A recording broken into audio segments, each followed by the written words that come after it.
Let's see. Nice lamp, but the screen wouldn't be worth much. Too common.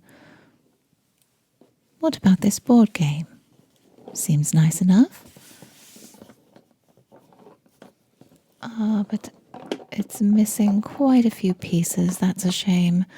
It could have made for a really nice gift otherwise. I still need a gift for the girls. Their birthday's coming up after all. Let's see. What else have they got over here in the toy section? Oh. Hello there. Now this is a nice find. It's been a while since I've seen a doll like this one. My mother used to have an eye out for these, but she was never able to find one. You little ones are rather rare, aren't you? And usually not in great condition.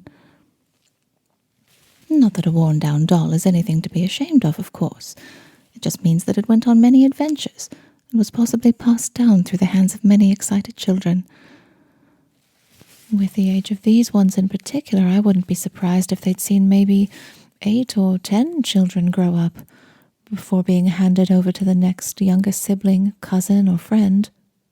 Though you seem a bit different. Great condition overall, even if you're a bit dusty. Little to no scratches or marks. Your joints seem okay, and it looks like you still have all of your accessories. Even your hair looks nicely groomed, no tangles or knots. Either you've always been a collector's item and sat on a shelf in someone's home, overlooking the living room, or maybe you belong to an especially gentle child who took excellent care of you. Perhaps you joined lots of tea parties instead of being dragged across the floor by your arms. Whichever may be the case, both options explain the excellent condition of these ball joints. Even without being reassembled with a new piece of elastic, you still do quite well at holding a pose. You're beautiful, aren't you? Such gorgeous craftsmanship. They really don't produce toys to the same standard as they used to anymore. Those eyes, that subtle hint of blush on your cheeks and around your joints. I bet you must have been hand-painted. Carefully passed through a dozen hands, each adding another color to your face, until finally someone glued a pair of eyelashes to your lids. I can almost feel the love that went into the process. It makes you look almost lifelike. That sparkle in your eyes really makes it seem as though you could jump up and come to life almost any moment.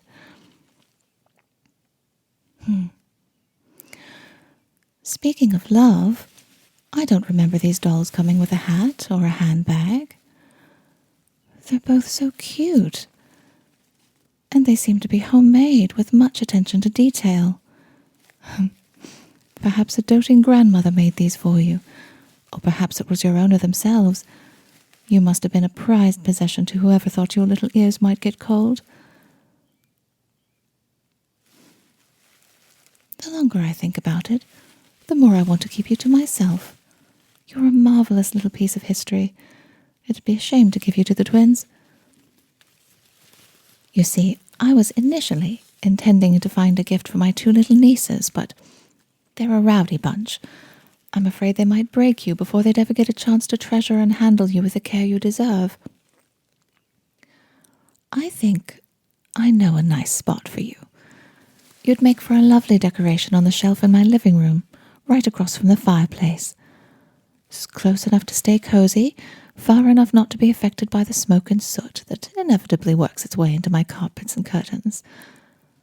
What do you think? A warm place to stay in my home instead of this dusty antique shop?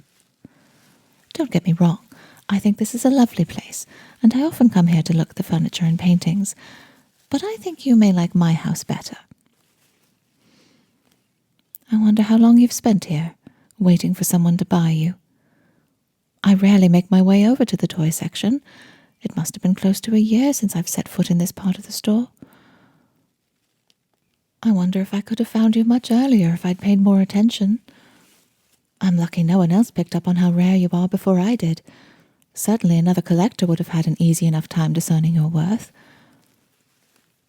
As much as I'd hate for you to be broken by the hands of careless children, I'd also hate for you to be destined for a life behind glass, simply sitting in a display case with not much more thought sent your way than to show you off to the occasional guest. It's barely a worthy life either. I wonder how you ended up here in the first place, since you were clearly adored by your past owner. Maybe you were part of someone's cherished doll collection and they unfortunately passed away. If the family didn't know much about you or the rest of the dolls, it's simple to imagine how you'd end up at a garage sale, a second-hand shop, and eventually an antique store like this one. Alternatively, what if your owner decided it was simply time for you to go on a new adventure? Maybe they sensed that you'd be better taken care of in another home. Or perhaps they wanted to know you were in good hands before they inevitably passed on.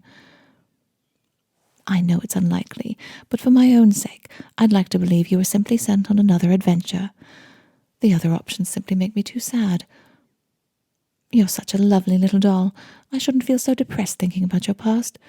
I should feel happy that you've lived the life you did, so that you eventually ended up in my hands, right here, right now.